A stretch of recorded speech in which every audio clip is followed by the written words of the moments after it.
ఏది అయినా ట్రై చెయ్యి ఆచి చికెన్ మసాలా. ఆచి చికెన్ మసాలా. వ్యూహం ఫలించింది, విజయం వరించింది. కరీంనగర్ కార్పొరేషన్ లో కమలం వికసించింది. ప్రత్యర్థులకు ఏమాత్రం అవకాశం ఇవ్వకుండా సింగిల్ లార్జెస్ట్ పార్టీగా అవతరించింది. కరీంనగర్ నా అడ్డా, ఇక్కడ ఎగిరేది కాషాయ జెండా అని ధీమాగా చెప్పిన కేంద్ర మంత్రి బండి సంజయ్ అన్నట్టుగానే బీజేపీ శ్రేణులకి అద్దరిపోయే గిఫ్ట్ అందించారు. తెలంగాణ మున్సిపల్ ఎన్నికల ఫలితాల్లో బీజేపీకి ఆశించినంత ఫలితాలు రాలేదు. అయితే బండి సంజయ్ ఇలాఖా కరీంనగర్ కార్పొరేషన్లో మాత్రం కమలం సత్తా చాటి చారిత్రాత్మక విజయం సొంతం చేసుకుంది. రాష్ట్ర వ్యాప్తంగా అధికార కాంగ్రెస్ పార్టీ హవా కొనసాగినా ఉత్తర తెలంగాణకు రాజకీయంగా గుండెకాయ లాంటి కరీంనగర్లో మాత్రం కమలం వికసించింది.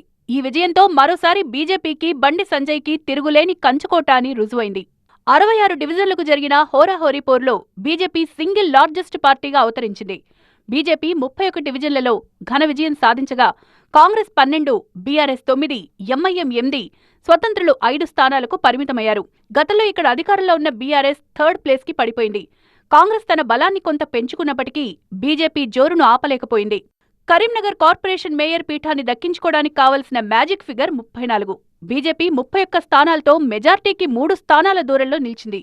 అయితే లోకల్ ఎంపీ, కేంద్ర మంత్రి బండి సంజయ్ ఎక్సఫీషియో ఓటు బీజేపీకి శ్రీరామ రక్షగా మారింది. అలాగే స్వతంత్ర అభ్యర్థుల్లో 3 బీజేపీ నేతలున్నారని స్వయంగా బండి సంజయే వెల్లడించారు. దీంతో ఎలాంటి రాజకీయ సమీకరణలు, ఇతర పార్టీల మద్దతు అవసరం లేకుండానే మేయర్ పీఠానికి చేరువైంది.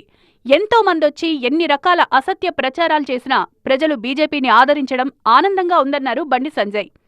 రాష్ట్ర ముఖ్యమంత్రి గారు వచ్చారు.